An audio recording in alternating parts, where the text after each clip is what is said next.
you go, Kufar Akbar. Everybody, welcome to another edition of the Cross and the Crescent discussion group. This is a show dedicated to rightly dividing the truth between Christianity and Islam. We're here on this Super Bowl Sunday. Welcome. Go Niners. Go. Who are they playing? The Chiefs. Go Chiefs. I could care less. However, we're going to have an abbreviated show today because I have told my children's that I'd come over and watch the Super Bowl so Papa can sit there and listen to everybody taunt him for rooting for the Niners. I want the Niners. The only reason why I want the Niners to win is because Purdy, the quarterback, is an Iowa kid. So there you go. And I watched my Hawkeye girls today lose. They lost to Nebraska. All schools lose to Nebraska. Really? I didn't even know they could play basketball out there. But anyway, Caitlin Clark didn't break the record today. She ended up 8 points short. I think it was total. She only had 31 today. So they'll have to wait to do it in Iowa City next week whenever the Hawkeyes play there. Okay, so welcome. We are going to, the title of the show was supposed to deal with October 7th deniers. And in doing, when setting this up, I saw that there was a couple articles out there where people were actually denying that October 7th ever happened. Now, based on what we look at as far as conspiracy theorists are concerned, for an example, there are a lot of people out there that think that our own government was responsible for the attacks on September 11th. There are people that actually believe that. I mean, look at all the, look what happened at Tower 7 and, metal doesn't melt just with, having JP8 or whatever, anyway, they come up with anything and everything in order to justify their positions. Then there's also people out there that deny that the Holocaust ever occurred.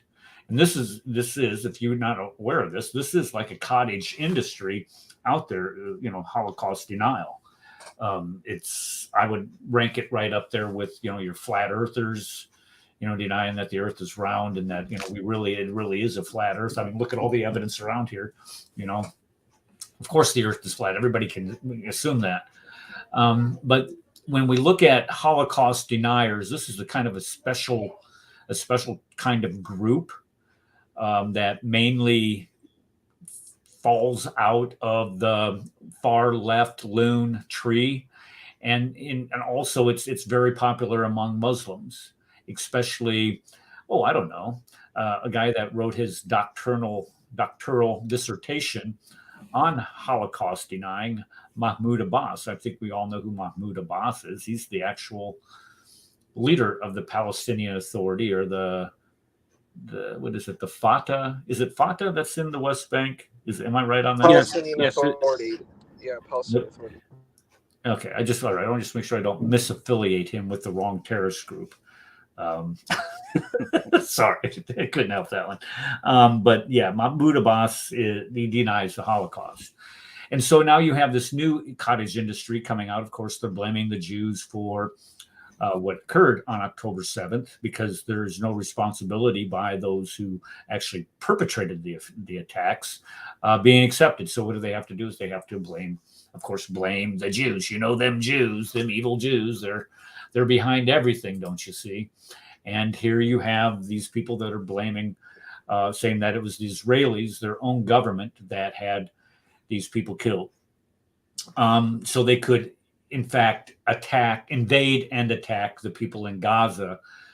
For what reason, we really don't know, because they're just genocidal ethnic cleansers, or the worst, or actually they'd be the worst practitioners of genocide and ethnic cleansing in the world, or they're mass murderers wanting to kill everybody, to include nothing but women and children and the little kids. They wanted to deny them life, liberty, or whatever.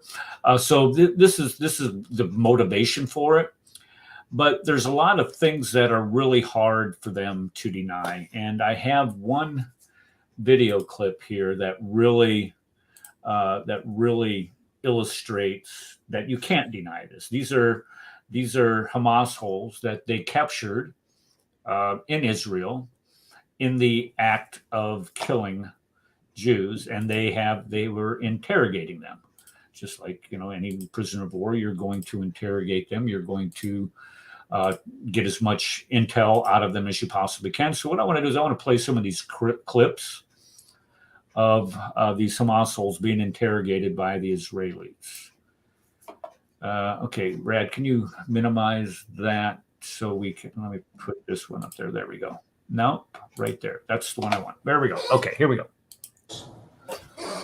شو الفصيل؟ بس الفصيل فوين؟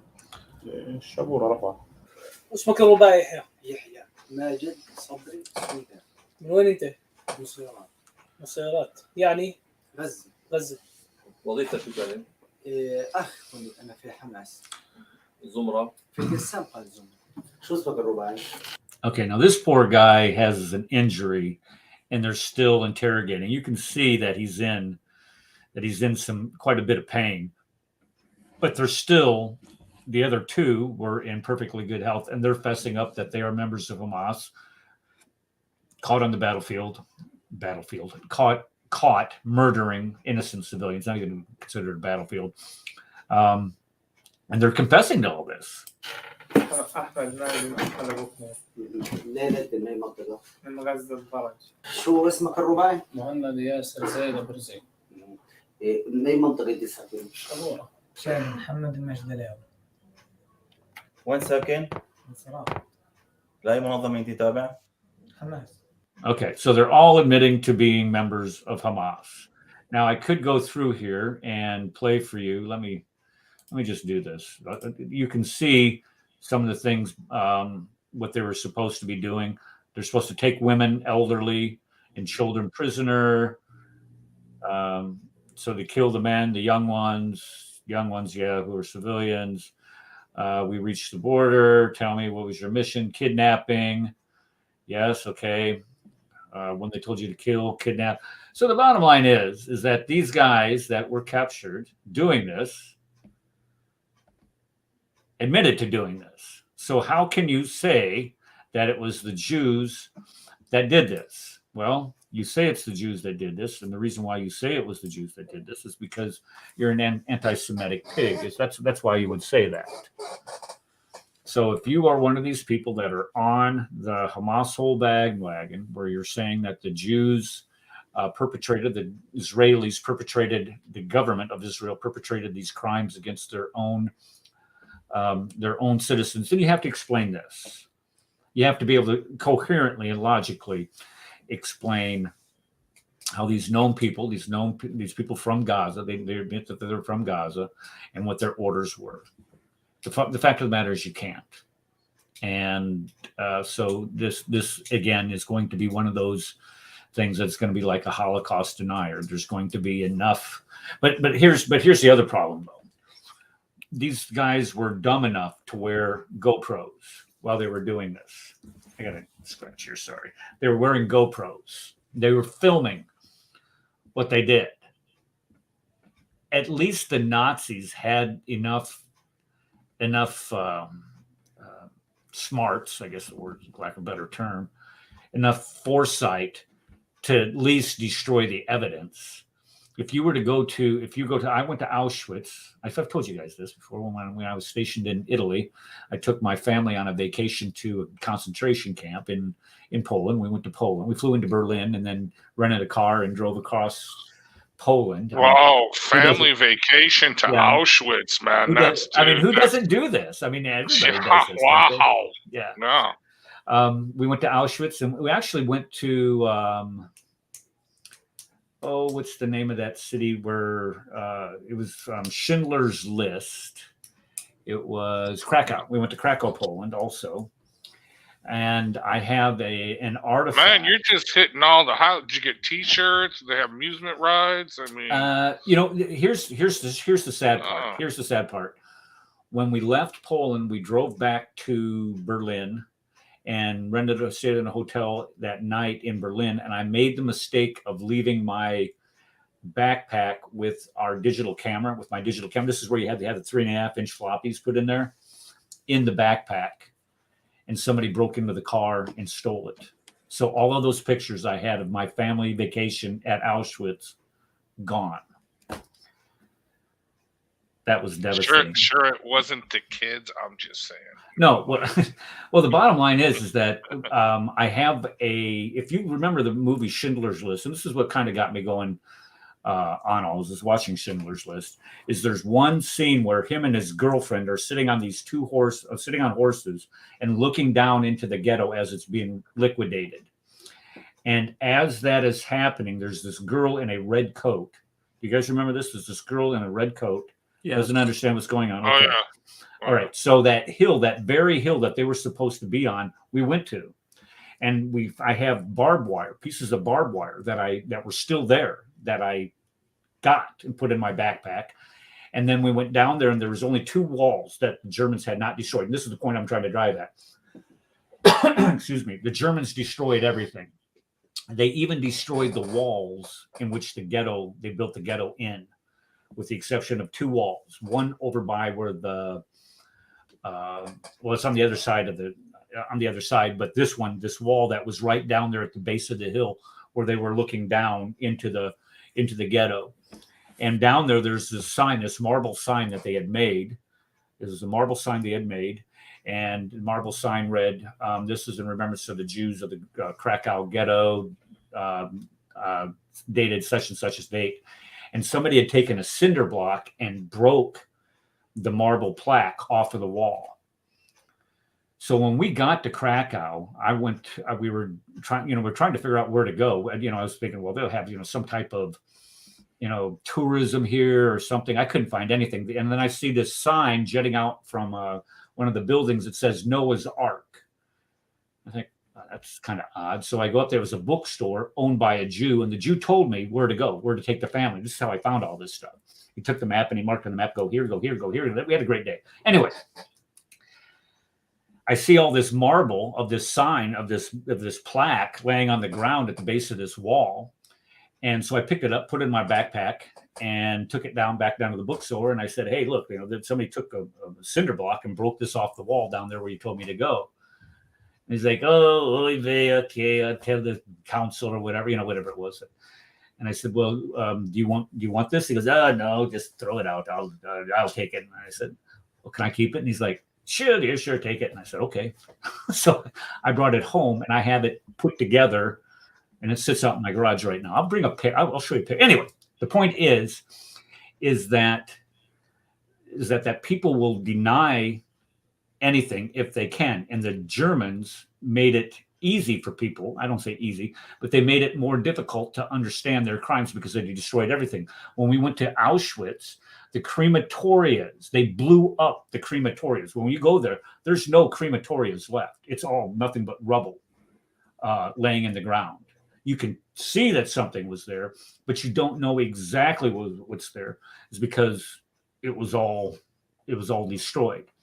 But how we know it happened is we have enough survivors of Auschwitz to verify what was there and how the operations took place. So even then, we still have eyewitness testimony to this. But yet, people hate Jews enough today in 2024. To still deny, number one, the Holocaust, but number two, deny that October 7th happened. And this gives you a testament of where we are today as a country, as a people. And they'll even try to, talk about how Palestine is supposed to be a country, but Ed is not here to remind us that, Palestine was, never a country. And they weren't, as a matter of fact. Okay, so can we stop beating this horse to death, or do you guys have anything that you want to add to this? Do you mind if I add one thing, if that's okay? Just one. Okay, thank you. I think that you're really right. It is very problematic, and I think if Palestinian folks, regardless of what people think about the name, Palestinian folks, if they want to be taken seriously, they have to hold accountability of 10/7. They can't come and say everything's fake and then expect people to say that everything that they have is true and authentic. It's not going to work. and it's going to cause conflict, and it's not going to help support the cause for them. You know, if they want peace and they want a state, you can't do that. You can't say that 10/7 didn't happen. How many Palestinians have been killed so far? You think, Issa? Well, they said that the records have kind of gone up to like 20,000, something like that. That seems like the number 25,000. Right. I always bring this up when people bring that. I'm like, you know, Pakistan did 3 million in 1 year, so, you know. Yeah, I mean, why equate the two? Well, it's because Jews aren't killing people in Pakistan. That's why. Well, the thing is, but you see, if you're trying to do an intent of killing, I think it for me, it's not the right thing. It's not the best thing. I think there's a better way that this could have been handled. But I also understand that there was an emotional component. It's very similar to what happened in the United States when 9/11 occurred. So I understand it. For me, you know, my position, I think I'm pro-life, and I think we need to figure out ways to support life. But I know this is a very difficult, and war is a very difficult space. So, I mean, I understand Well, it that. says here, I did a check of it. It says the Gaza death toll climbs to 28,064, and 67,611 have been injured. Do you think those numbers are accurate? That's the numbers that have been listed that I know By of. who? That's well, I guess it would be ultimately from the Hamas authorities. Right. And so can you trust this? This is okay. This is the same organization that told us that it was the Jews who had fired those rockets into that hospital and killed 500 people, when it turns out that it was actually the Hamas holds or Islamic Jihad, one of the two, had a rocket go errant and blew up a bunch of cars in the parking lot, but didn't kill anywhere near that amount. So what type of credibility does that organization have if they're going to publicize numbers like that, feed it to the press? And you saw what the press did with it. They ran with it like, you know, it was a gift from God. Oh, the Jews did this. All right, let's get the Jews. Well, and they're also not engaging the situation with 10/7. And I would bring this up. I said, I've had this conversation where people tell me, well, it was resistance. And I said, okay, imagine this. Imagine a lion comes to live in a village, and this lion eats a person each week. And this is granting a lot in this metaphor, in this analogy. But then then a warrior comes from the tribe and kills one of the cubs, wounds the lion, and then is able to escape, gets a little bit hurt and escapes.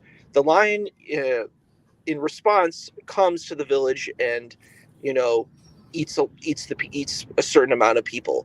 I said, you know, and I'm just saying this is just an analogy, but think about this, and this is granting everything. I said, well, what caused that lion to go and eat the people in the village? Well, the warrior that decided to come in, you know. So, you know, that's what happens. If we're granting this, and this is granting everything, I'm granting everything to Hamas in this situation, that it was, let's say it was this war initiative. If they successfully did this type of, if this thing is this unsuccessful thing and they come in and attack and then they get faced retribution, well, they caused the retribution. They have to be responsible for that. You can't just call it resistance and you get to wash your hands scot-free. You know what I mean? You failed in your resistance and you caused your people to die. That's basically what happened, you know? Yeah, I you know, I don't know where to even begin with that. We have other things that I want to discuss because we have a short show today. But the idea that burning people alive, raping women, and, you know, they try to say that didn't happen, but I know that's a lie. Right. Well, it's on video. You can't deny it. I mean, this is they were raping women and then desecrated their bodies, mutilated their sexual parts. I mean, and, you know, you can't tell me that that's nothing but barbaric savagery. That has nothing to do with resistance of anything. That's just pure, unadulterated hatred for a people group. And we've played on these last couple of weeks what they teach their children. And what is surprising to me is that people are surprised at the brutality. That's what really surprises me, because if you're teaching your kids in these UNRWA schools, by the way, which we're going to talk about here in a minute, in these UNRWA schools, that Jews are evil, the Jews stole your land, and that you are eventually going to get it back as long as you kill enough of them. This is what you're going to get. This is what you're going to. Well, nobody should be surprised at what's happened. Should be surprised at what happened on October 7th. We're probably surprised at the scale, the severity of it, but not the brutality, not the sheer unadulterated hatred that accompanied these people, these savages, as they went into these kibbutzes and, burned people, shot people as they're in their beds, did what they did to babies, there's nothing, there's no grievance in this world that justifies that. But I 100% agree. What makes it worse is the denial that it occurred, and also accepting zero responsibility for it. And the only thing that they do is just say, look at them Jews are doing. Look what them Jews are doing in Gaza. Look at them Jews. They won't agree to a ceasefire. Look at them Jews. They're killing women. They're killing children. Forget all the fact of what they did to the Jews to begin with. Forget the fact that they're the ones that are cowering in holes and forcing the Jews to come get them out of those holes. And in the process, people are getting hurt as they're doing this. Forget all of that. The only thing they want you to focus on is the death of them kids. And I, for one, will not have it. I will not fall for that. The only people that are responsible for the death of 28,600 people in Gaza are the people in Gaza. It has nothing to do with the Jews. You are the ones that picked the fight. You are the ones that went into Israel and massacred people in some of the most barbaric ways. You are the ones that are still holding over 130 of their citizens hostage in your dungeons. You are the ones that have taught this to your children for generations now. And the only thing you want is those Jews to stop. Well, they're going to destroy this ideology. Whether you want them to or not, the ideology is going to be destroyed, or it's going to destroy the other one of the two. But this ideology that Jews are nothing more than apes and pigs that they preach every single Friday in their Juma prayers and their Juma, if you even want to call them a religious service, hating who the Jews are. No, it's not going to stop. Okay. Does anybody have anything to add to that before we go on? I do have this idiot here. Hold on. Paul sent me this. This is a. Let me play this. Prevent. Can I play this, Paul? Go ahead. I mean, it's your show. It's your show, Catherine. It's not. I take no responsibility for it. Be careful. Okay, here we go. Kind of questions try to put you on the defensive. They try to say, okay, well, are you supporting, oh my God, you're supporting rapists and people that behead babies, both of which, whatever, we know it's not true. But the president keeps repeating them. Yeah, they cut out all the cuss words, so you're safe on that one. This is a cleaned up version for public press. But here you have a guy that is an adjunct professor. I don't want to say he's not what we would call tenured. And I would say that this is not a good way to get tenure either. But he is denying that this happened to the Jews on October 7th.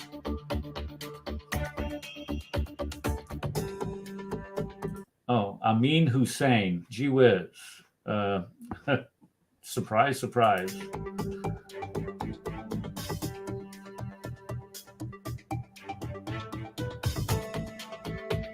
Did he get fired, Paul? I didn't read the article. He got suspended. when you're an adjunct and you get suspended, you probably won't get paid your next semester as well. So he's out of the spring semester. He will definitely be out of the summer semester. And let's see, will he be back in the fall? Probably not. He's adjunct. That means he's part-time. Listen to this one. Okay, here's a professor. Russell Rickford called the horrifying exhilarating. It was exhilarating. It was energetic.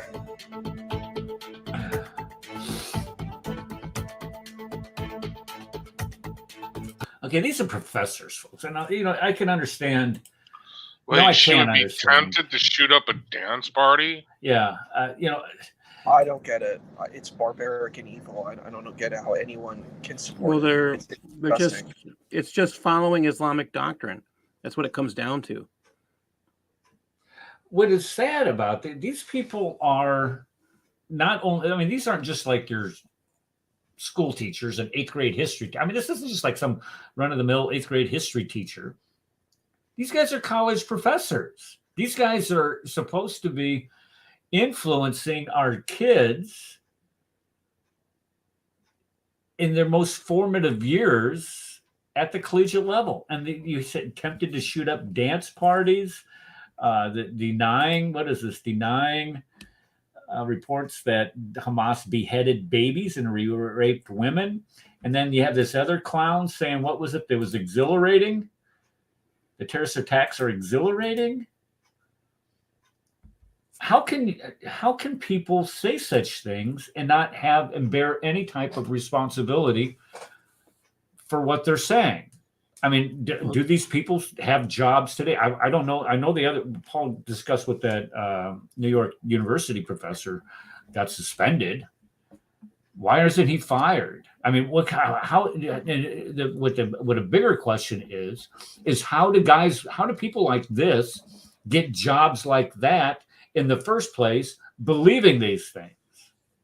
And that's the question that needs to be asked. And the answer is simple. They don't look at belief structures as part of hiring, as part of principle. However, when you have a belief structure like Islam that tells these things are actually part of their belief, that killing, the hope of slaughter of Jews and the hope of slaughter of Christians is part of the Quran, and people don't realize that it's in there. There's actually I've got videos of 3 imams that we covered yesterday on Usama's show, that they are saying in their mosque that, yes, this was a good thing. And I've got one from New York, from the Bronx, one from Dearborn, and one from Miami, and one from Harrisburg, Pennsylvania, where they're all saying this is a good thing. Only one of them said, let's not talk, October 7. They're like, well, what happened beforehand? They're like, well, they're lying through their teeth. In fact, the funniest thing about the whole thing about these imams, they all lie to their people who are listening there about what the Quran actually states. Every single one of those imams lied to their people about what is in the Quran. So I suggest everybody watch that show last night. It was just, wow. I found this from Jihad Watch, this article here. Let me post this up here. This might be a good reason why. Qatar has spent $6 billion. $6 billion, folks, lobbying our universities since 2007. Right here, it has spent nearly $6 billion since 2007 lobbying the government and funneling money to our top universities.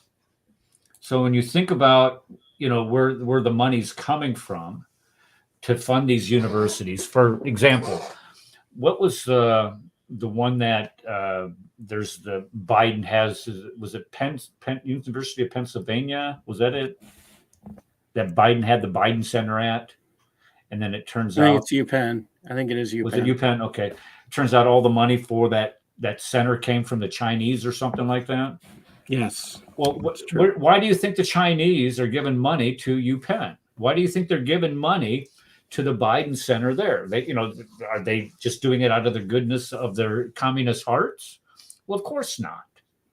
They have an agenda, whether or not it's to compromise Biden or compromise the university or whatever, or they have the university, extol the virtues of communism or whatever. I don't, you can take your guess on that. But the same thing is true with these Qatari government.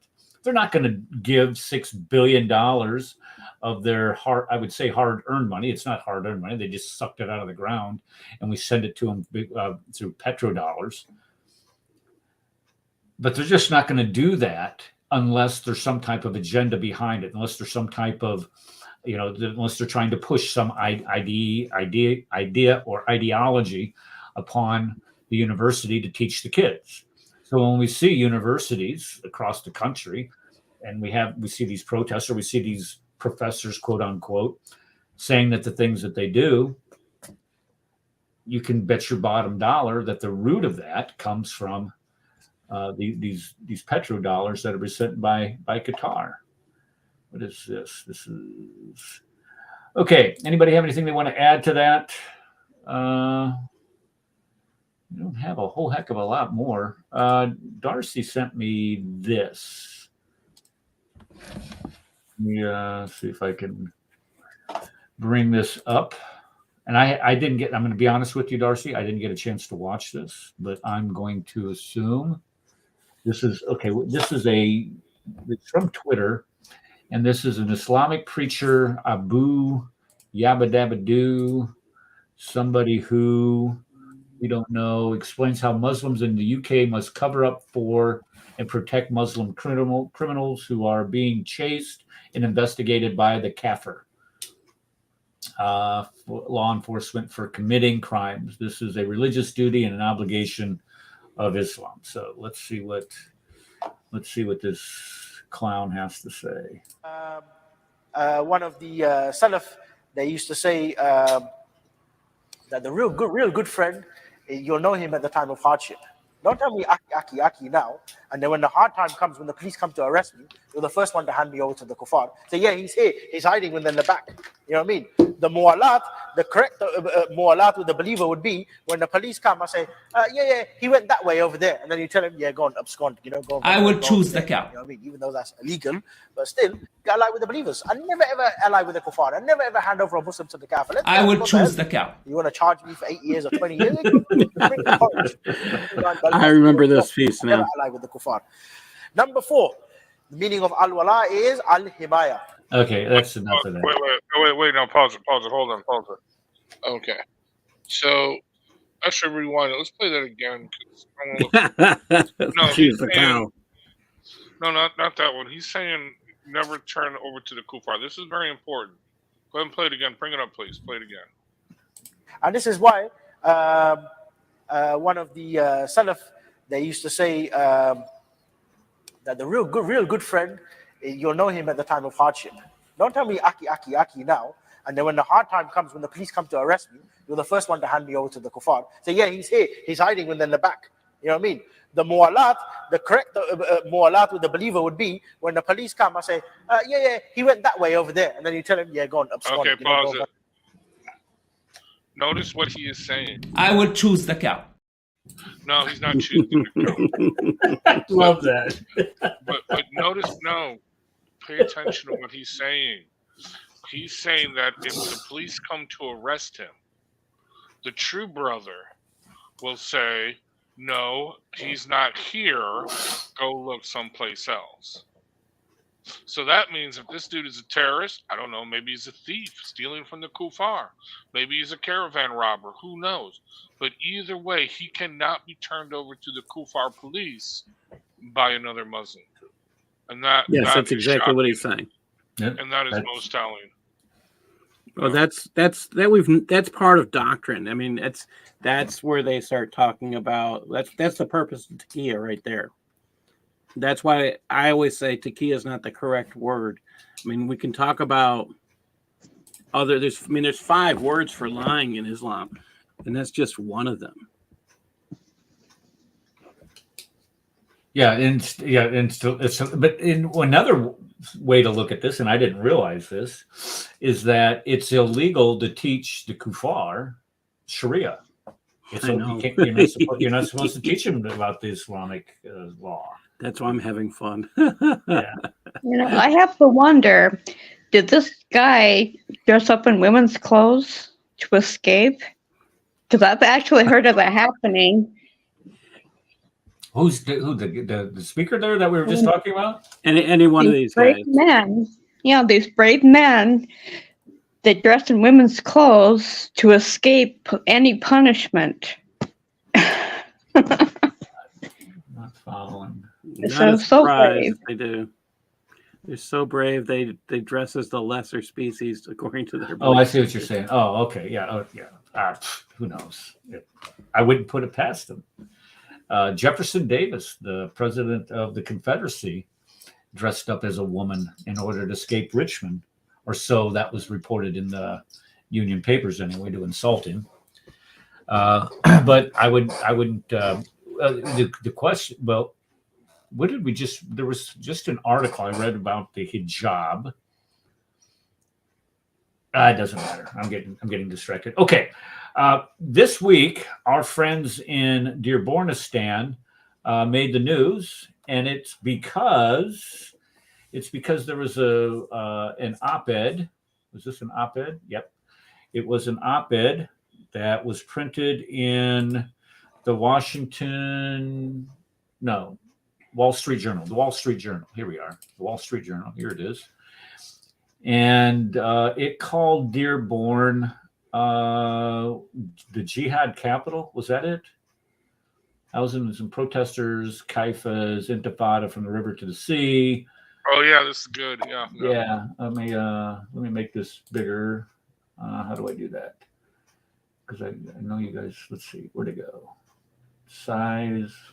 Oh, come on. Where is it? History, downloads, favorites, Zoom. Here we are. It's at the top. I got a new computer. Oh, my computer came in this week, guys. That's what I'm using right now. It's just taking me a little while to get used to it. Okay. Why isn't there we go. Okay.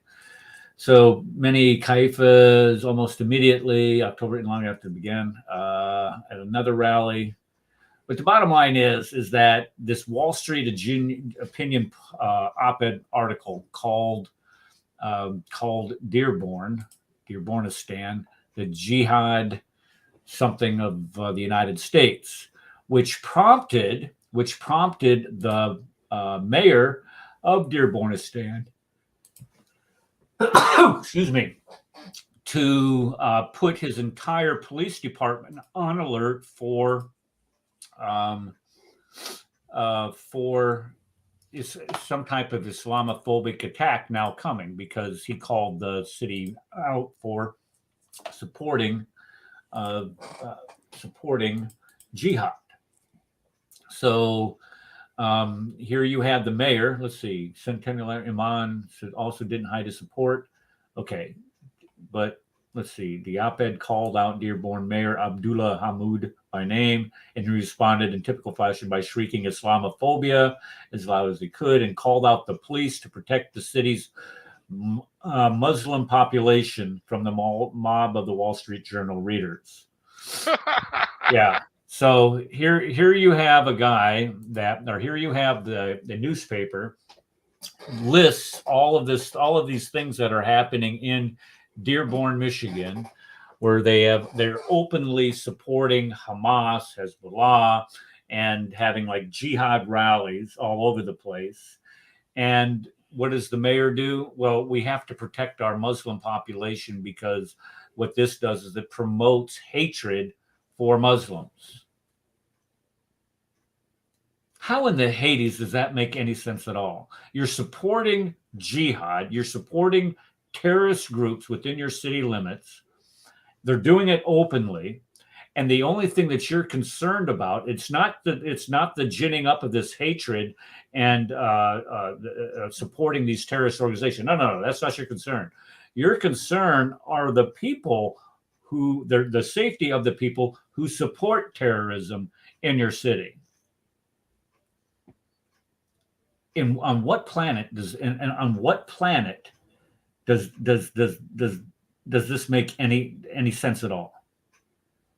This is just utter insanity. And the problem is that people are afraid to challenge mayors like what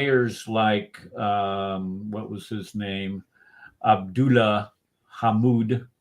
They're afraid to challenge mayors like Abdullah Hamid for being anti-Semitic pigs and Islamic supremacists. They're afraid to say that out loud. Well, the sooner people get over that and start calling these people for what they are, the safer that our country and people in Dearborn will actually be. It claims that the Muslim population, the media putting on its straight face repeated, let me put this back up here, sorry. The media putting on a straight face repeated his claims of Islamophobia, and claims the Muslim population in Dearborn is threatened without asking him a single statement in his response from the Wall Street Journal report. And remember, the Wall Street Journal report only did was just point out all of these things that are going on in Dearborn. Dearborn has a high school there that has been nicknamed Hezbollah High. Well, why do you think that is? Well, it's because they became very popular because of their football team. When did this happen? This had to be about 10 years ago. Correct me if I'm wrong, Paul, on this. But you're talking about the Ramadan thing? Right, where the football team wanted to practice at nighttime. They wanted during the month of Ramadan because they could not. Oh yeah. They could not drink Gatorade during the day or have any food during the day, so their practices had to be at night or whatever. Yeah, they called it Hezbollah High. I remember that very distinctly. And then they had a car. What the heck? They chased down a car that went by the high school that had an American flag on it or something. I can't remember. They got all upset about it. But do you think that's a bad thing for, like, if someone is fasting and they have that kind of? It's not a fast if you're only fasting a couple. I mean, you're skipping lunch. That's all they're doing. It's not really a fast. The only people who come close to the concept of fasting in Islam are the females who are forced to do all this labor of cleaning up and doing all that work. They're the ones doing the work. Well, okay. So first of all, if I recall, it was during summer months, if I recall, or when do high schools play football? Is it like at the September, October? They play, but they okay. practice they practice from August. Right. So it was when Ramadan happened. It was August, and so they would have to go without water. But here's the thing: there were other players that were not Muslims.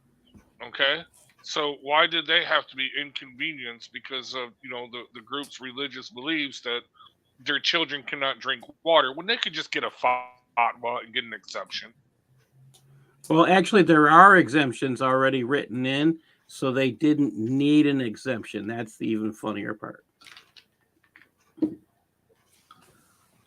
Well, with that, and I think that was a great point. Is why do we people who are non-Muslims have to accommodate the religious practices of Muslims if they want to make a religious observance in a public sector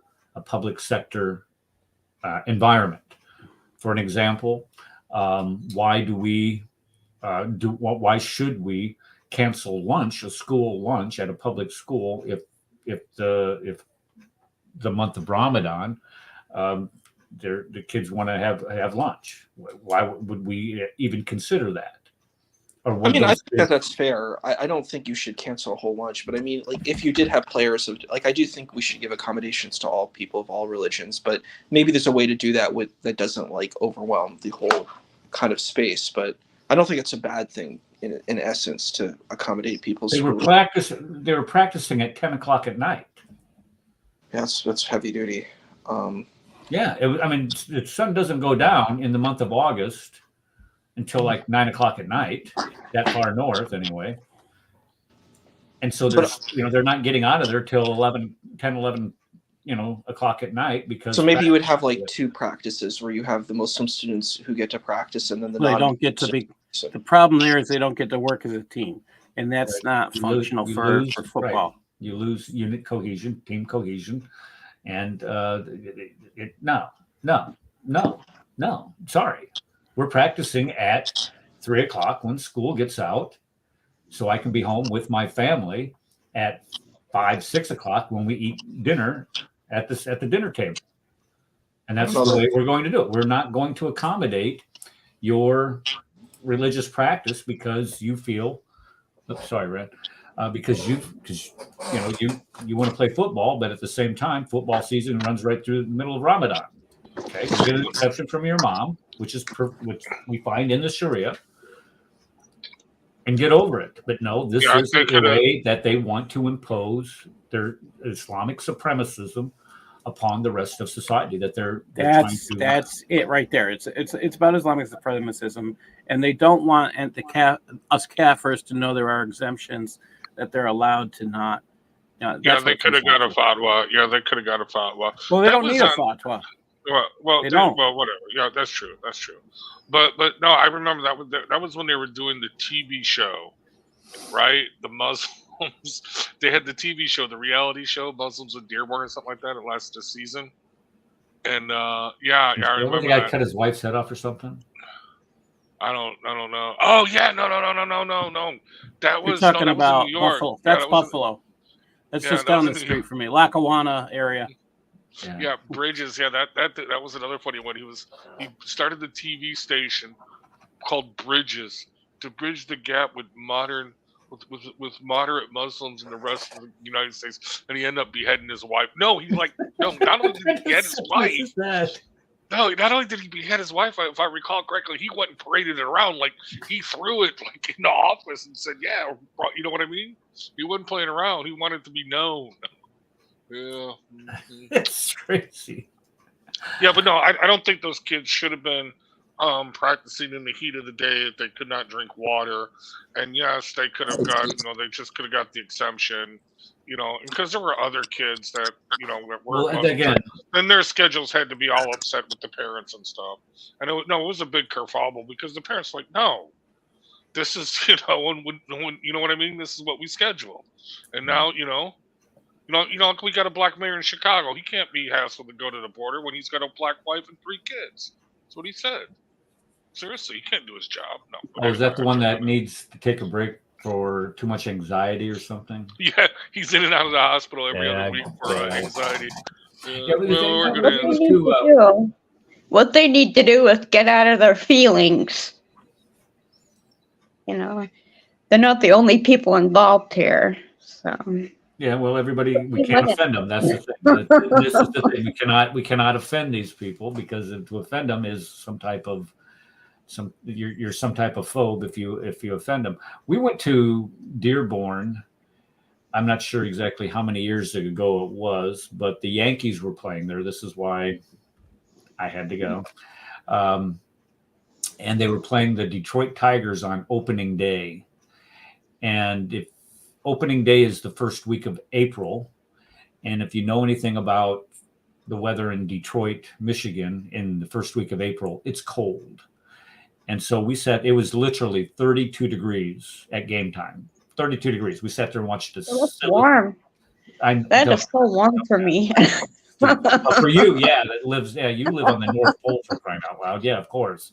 But for me, down here, you got this Southern blood now. It was too. But anyway, I remember when after the baseball game, we were going to go out to eat. And this was because it was an afternoon. It was like a 1:00 game, so we're out of there by 3:30, 4 o'clock. So we're trying to find a restaurant to eat in, and we're bringing up restaurants on our cell phones, trying to find one. And all the restaurants that we find, Mediterranean cuisine, and that's code word for Muslim restaurant or Islamic halal type food. Did you want to go? No. We found a Polish. What? I was joking. I said, you don't want halal food? You're not for that? No, I'm not interested in no. So we went to a Polish restaurant, which was, and then that's the thing. The city was founded or essentially inhabited by people of Polish descent, and this was one of the only restaurants that was basically left because the city has been so overwhelmed with such a large Muslim population there. As a matter of fact, the largest mosque in the United States is right there in Dearborn. I'm not sure I don't know what they call the mosque, but it's the large, and it is a big sucker. It really is. And the thing is it sits right next to a church too, by the way. And I don't know I can't remember if it was bigger than the church or if it wasn't as big as the church. It was pretty close, but it was the largest mosque in the United States at that time. And this was probably 7 years ago, maybe a bit longer than that. I can't remember. But anyway, I remember very succinctly that this is where they've come into the city of Dearborn. They've basically taken over all of the restaurants and the services that are normally provided to people there, and they have basically made it an Arab type city. I remember David Wood and who was it? Nabil. They got arrested there. Didn't they get arrested twice? Well, no. The first time they got chased out by an angry mob, and they had to go to the police for protection, and then they were escorted off. But then the second time they were arrested for basically having a falafel in the discussion. Yeah, and then the one girl, what's her name? She got arrested too, but she pled guilty, so she couldn't get part of the cut. And yeah, but no, they got a big settlement. Oh, and they had to cancel Arab Fest, dude, because of the crazy Christians. Yeah, because like the next year they had the nutcases come in. One dude actually had a severed pig's head, right? With I remember flies, that. Right? And they had tampons, like used tampons, like a rosary of used tampons and stuff. Oh no, well they said they marked it was just marker, but yeah, these they're like, yeah, sorry. Well, I remember they did it, but they got stoned, and people were throwing milk crates at them. Yeah, that was the first time. Yeah, that was the first time. Yeah. Yeah, I remember. So why did someone bring a pace head? Who did that? To offend them. Yeah, there was this. That's all. What group was that? Yeah, what group was that? I cannot remember. They were Christian, or they were just Christian fools. No, well, these guys, I don't know these guys, but they were. I remember. Okay. They were like Westboro Baptist Church kind of. You know what I mean? Yeah. It was really offensive. The dude, seriously, the dude literally, they got a severed pig's head. And the flies were all around it because it was really a raw pig's head. When they had it on a plate. Weird. It seems really kind of barbaric. Reuben Israel. That's it. Okay. Reuben Israel, yeah. Right. And just seems like a very barbaric thing to do. They did that purposely to. I mean, I think there's two purposes. One was to decry Christianity. Was to defame Christianity. The other one was to incite violence. Is the other part. I'm trying to find what organization. Let's see. It was a Christian evangelists that were kicked out of the Arab Fest. This is 2012. They would burn in hell. Bible believers for Wayne County. It does. Yeah, but they had nothing to do with Ministry of Muslims or David Wood. These dudes were just really. No, they were just there to as Paul said, gen up some hatred. Incite hatred. Yeah, that makes sense. Incitement. There you go. Because who wants to put a pace head? Like, it just seems so disgusting and barbaric. I'm like, I don't. Why would you want any head? Sounds like ancient European Dark Ages stuff. Right, I thought it was fake, but then they had close-up video of it, and you could actually see the flies buzzing around it. I'm like, you've got to be kidding me. Where would you, And then I saw an interview time. I was like, yeah, I just went to the slaughterhouse and got a pig's head. Well, you can buy anything at a slaughterhouse, so it's not a surprise. Yeah, let me see if here's a video of it. Let me.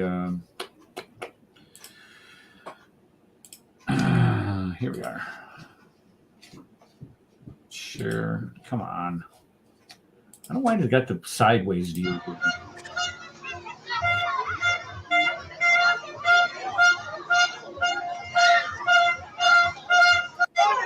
There we go.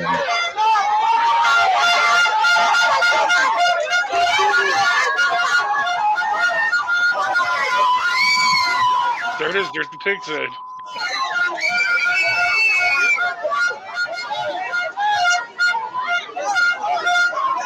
Now, if you notice all the stuff that's being thrown at them,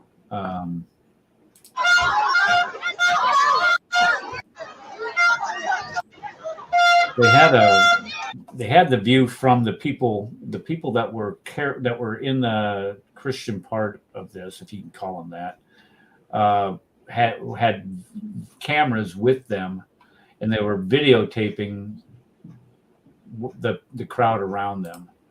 Let me see here. Oh my gosh, I hate all these And so we happen to ads. be right in what's happening in the behind the bear on Ricochet that we did guys here. And Jones and you're going to stay enjoy them crowd right now. We're some of the off zone of the festival. Okay, I thought they were going to have the video recording from the people who were there with the pig's head, but they don't. But it literally shows them getting hammered with water bottles and milk crates, and I mean they were really letting them have it. Well, to be fair, what if a bunch of Muslims showed up with signs and stuff at, I don't know, some Christian rock concert and started saying all kinds of profane things and was carrying the head of a goat? I don't know. You know what I'm saying? I mean, we'd be pretty upset on that one too. You know, I mean, you know, there are certain things you just should not be doing. You know what I mean? And to deliberately offend people, you know, at their event, I mean, just kind of sounds, you know. Well, like I said, you seek it out. You know? Again, here's the bottom line of this. This is the United States of America. You are allowed to publicly declare your faith. And if you have the police, and I think this is because they had a lawsuit that they won a settlement lawsuit. If the police fail to protect you, regardless whether you agree of what that person's saying, it's example. Let's say the Jews that are not the Jews, the neo-Nazis that marched in Skokie, Illinois. Well, technically, they didn't march in Skokie to do backed out. But okay, well, let's just go with this idea. Right. If they marched in Skokie, Illinois, or if they marched anywhere, you still have to protect them, provide them a level of protection, whether you agree with what they have to say or not. Well, they're still entitled to say it. And this was my deal with Ruben. I disagreed with the way that he did it, but the fact is that you have to allow somebody. I got to sneeze. Sorry. Bless you. You have to allow somebody to say these things because it is indeed a free country. Whether you find them offensive or not, you still have to provide them the security to say that. Right, but here's the thing with the difference with this. Okay, yes, you can march, you can demonstrate, you can protest. Okay, but you cannot show up to somebody else's event. Okay, I don't know, and just be deliberately offensive. Like I said, yeah, you got the right to say it, but at the same time, you also got the right to get your ass beat for saying it. Well, why did they show up though? Why did they show up? Well, that was after David Wood. They got kicked out. Yeah, because of what happened to David Wood. See, they ruin everything. But those crazy Christians, they just ruin everything, man. You know what I mean? You can't have the Arab Fest. Yeah, I'm just saying. Okay, what do we got here? We have a BBC employee. Oh, let me go. Oh, the one that got canned? What's that? The one that got canned, right? Yes. Golly, I am sorry, folks. Yeah, he got canned for Holocaust. It was Holocaust now, yeah. Yeah. Here you have an employee who called Jews Nazis and denied the Holocaust has now been fired. Now, the BBC is not a right-wing organization, but this, again, this is endemic to what's happening today. And this is just another one of those symptoms that we were talking about that permeate our universities and also permeate our media outlets. This is the type of the thought process that is out there that inspires other people to be anti-Semitic. And when you have people that are associated with the BBC, let's see, what does it say here? It says the BBC schedule referred to Jews as Nazis and white people as parasites. no longer works at the corporation. Well, rah. And it emerged that Dawn Cueva is a scheduling coordinator at the BBC, had made Facebook. Now, why would you, who has the, okay, and this is another thing that's scary about this, is that people like this think it's okay to publish stuff like this on your Facebook accounts. If you hold these types of this type of hatred in your heart for other people, whether it's based on their race or in this case their religion or whatever, and especially if you're a public figure like that, you need to shut up. I mean, or at least keep it to yourself. Because if you are in the media, and the media is supposed to be unbiased, is supposed to represent an unbiased group or an unbiased perspective of the news, then I'm sorry, you need to go. Even, like, for example, let's say, here's a great example. Let's say, because I'm a teacher, does that mean that I cannot have feelings or hold perspectives that are critical of Islam? Does that mean that I cannot go out and say things that are critical of Islam? No, that's not what it means. It's just that when I am acting as a school teacher, I can't say those types of things in a classroom, and I don't. However, I'm able to say those here in public, but I'm not calling them was this Nazi apartheid parasites. I'm not calling all Muslims that. And then they're denying the Holocaust. So here again, this is somebody that deserves to bite the bullet and be fired for what she's saying here. Let's see here. Here's one. Here's another one. We're not going to be much longer, folks. It's okay. But let's see here. Presenter, screen share, Muslim school. There we go. Muslim school teacher says she's a victim of racism, don't you see? It's racist because she posted on her school signature, from the river to the sea, Palestine will be free. She offered to take it down, but was told she would still be suspended. And she's gone to file a discrimination complaint because this is racist. Because you're allowed to say from the river to the sea, Palestine will be free, calling for the genocide of the Jew, which essentially calls for the genocide of the Jewish people.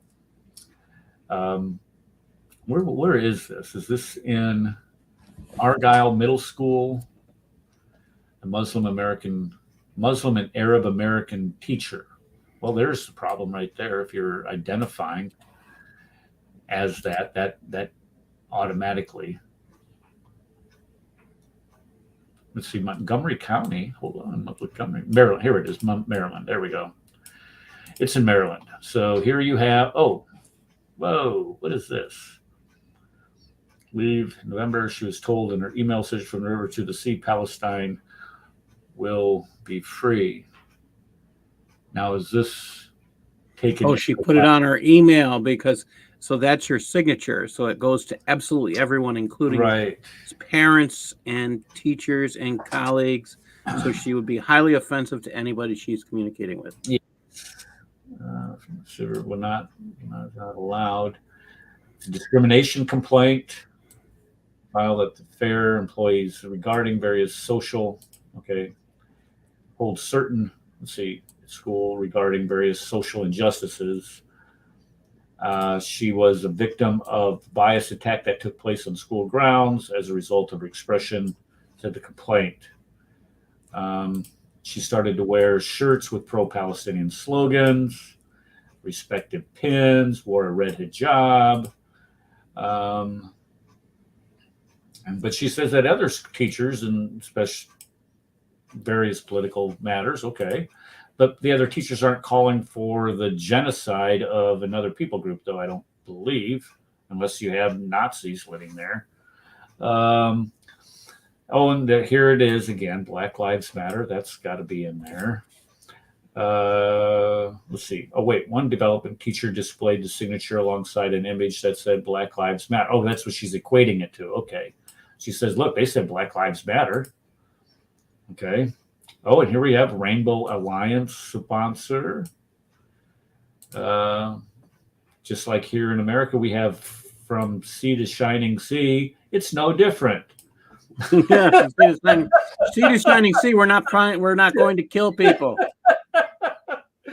From sea to shining sea. That's no different than from the river to the sea, Palestine. That's no different. Well, I guess, it depends on how you look at it, but I guess you can make that argument. Manifest destiny. Our country did achieve that by taking the American Southwest away from Mexico at the conclusion of the war. From Sea to Shining Sea was not a comment on manifest destiny at the time. It was a comment on the unity of the country and the beauty of the country. Because it was a song, right? Yeah. Yeah, it was just a comment about the beauty of the country. It had nothing to do with murder. Yeah. Okay, enough of that, lady. Let's see here. I liked this one. Let me put this up. Here's an article, Discovering the Ignorance Level Among College Students Regarding Israel and Palestine. This is by Hugh Fitzgerald, writing for Jihad Watch. Let's see here. Let's make this so big that we can all read it. Okay. I wanted to find out for myself what level of ignorance students have about Israel and the Palestinians.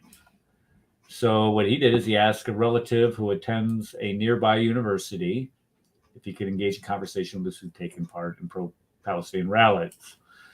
His findings were depressing, but not surprising. Let's see. Asked how long Jews that lived in the area of present-day Israel. One said they arrived in the area after World War II. 3 said thousands of years ago, but for many hundreds of years, the Palestinians have been living in Palestine. No one knew what the League of Nations was. These guys are going to college. Only one knew what the Mandate for Palestine was. And they seemed to think that it was the right of the Palestinian people to live in Palestine. No one knew Jordan, now this is good, was established or why. Of course, they had no idea Jordan was created on land that originally was supposed to be part of the territory to included the Mandate for Palestine. And they all thought Israel had started the 1948 war and caused the Nakba by kicking out the Palestinians and had occupied that. Look at this. There was disbelief when informed that 5 Arab armies attacked Israel first on May 15, 1948. Look at it. None of them knew that 7.75 Jews had been expelled from Arab countries in the years following the war. 4 of the 5 recognized the name Gabal Nasser, but 2 of those 4 didn't know what country it was from. No one knew that Israel had taken possession of the West Bank in the 6-Day War, and some thought that Israel seized it in 1948. That's pretty telling right there. None knew that the West Bank had been assigned to the Mandate for Palestine and had been intended by the League of Nations to be part of the Jewish state. And that Jordan had taken possession of it in the 1948 war. Wow. None of them knew this. None knew. Wow. They all knew that the Sinai was part of Egypt, but did not know that Israel had returned it to Egypt after the signing of the Camp David Treaty. Wow, this is pretty. They all believe that. Look at here. They all believe that Israel is guilty of ethnic cleansing. Give an example of. They provide an example of ethnic cleansing. They all said that Israel kicked out about 800,000 Arabs during the Nakba, when they were told that 160,000 Arabs remained in Israel after 1984, and now there was 2 million Arabs living in Israel. They had nothing to say. Yeah, that's odd that when you give people facts, facts start running against their opinions. When asked to estimate the person, they guessed about 25 million, and it's what, 9 million? Israel, 9 million in Israel today. When asked to estimate the population of 22 Arab states, the real number is 450 million. Oops, sorry, 450 million. When asked to explain what would happen to the Jews of Israel, Palestine would be established from river to the sea, 3 said that they should be allowed to stay if Palestinians agree to it. Wow. And 2 said the Jews should be sent back to other countries they came from. That is very telling.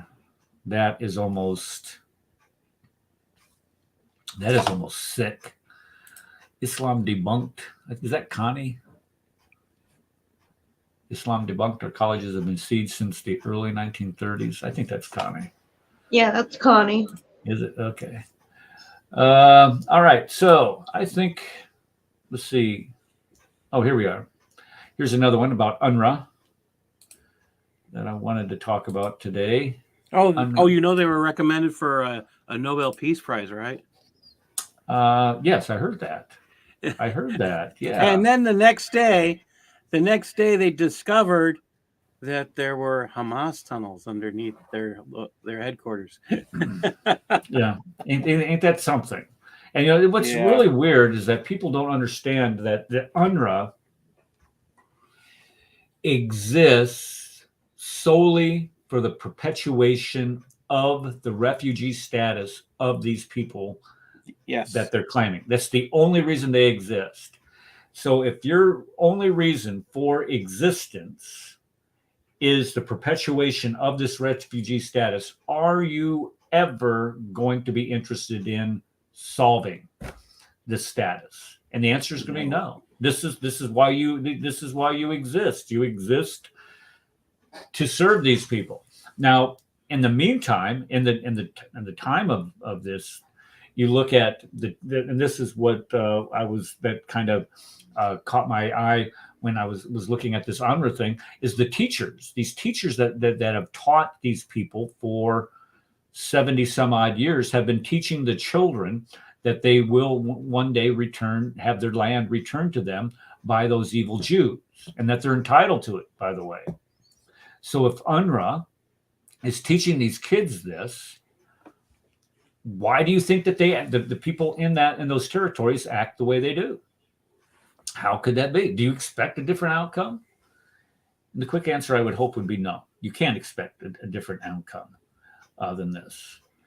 Let's see. The organization characterizes Palestinian refugees as any persons whose normal place of residence was Palestine during the period that way, and lost both home and means of livelihood as a result of the 1948 war. If you don't want to lose land, this is a really good idea. If you do not want to lose land, don't go to war with your neighbors. I mean, that should be like the number one rule that people should. Right, yeah, the rule that you should take into consideration if you're going to go to war with somebody and you lose. You cannot. I mean, how can you? What grounds do you? If you're the one that started it, what grounds do you have to claim some type of entitlement to that land? Again, clear example: Jordan, 1967, 1948. They took what we call the West Bank. Why do you think they call it the West Bank when it sits on the east side of Israel? They call it the West Bank because it sits on the west bank of the Jordan River from the country of Jordan. That's why they call it the West Bank, for crying out loud. They took it in 1948. The Jordanese moved into that area and assumed control of Jerusalem, and didn't let it, in violation of the UN mandate that gave Israel the land, and occupied it. And then in 1967, in the 1967 war, they attacked Israel from that land, from the West Bank, and lost the war. And in the process, I got to sneeze again. And in the process of losing the war, you lose land. But Jordan is claiming it's our land. So what they do is they give it to they made this autonomous zone for the so-called Palestinians, when the fact is that the land belongs to Israel by rights, by the legal rights and the laws of warfare, international warfare, a war that was perpetuated against the Jews by the Arabs in 1967 and 1948, 1959, 1967, 1973, 1991, or whatever the heck it was. All these wars that have been started by the Arabs against Muslims against the Jews. They don't deserve to keep that land. Same thing with the Golan Heights in northern Israel. The Syrians attacked Israel from the Golan Heights, and so the Jews, they went in, they took the land. They said, "This is going to be our land now. You attacked us from it, and we're not going to allow you to attack us from it again. Leave." And the same thing should be said of the people in the West Bank. It belongs to the Jews. Okay, I think we're going to end it right there for the day. I don't want to keep you guys from watching the Super Bowl. Cut into that time. It starts here in Go 49ers. 13 minutes, yes. I got to get over to my daughter's house. All right, we'll see you, Issa. Have a blessed day. Again, everybody, thank you for coming. Thank you for attending this abbreviated short show, and we will be back here. Just remember, everybody, just remember. I will choose the cow. Choose the cow. Always Everybody choose the cow. Always choose the cow. All right. Thanks for coming, and we will see you next week on the Cross and the Crescent discussion group. Where did it go? I'm missing it. Where is it? Where is it? Right there. Here we go. Advanced student and specialist, that the standard narrative has holes. That's what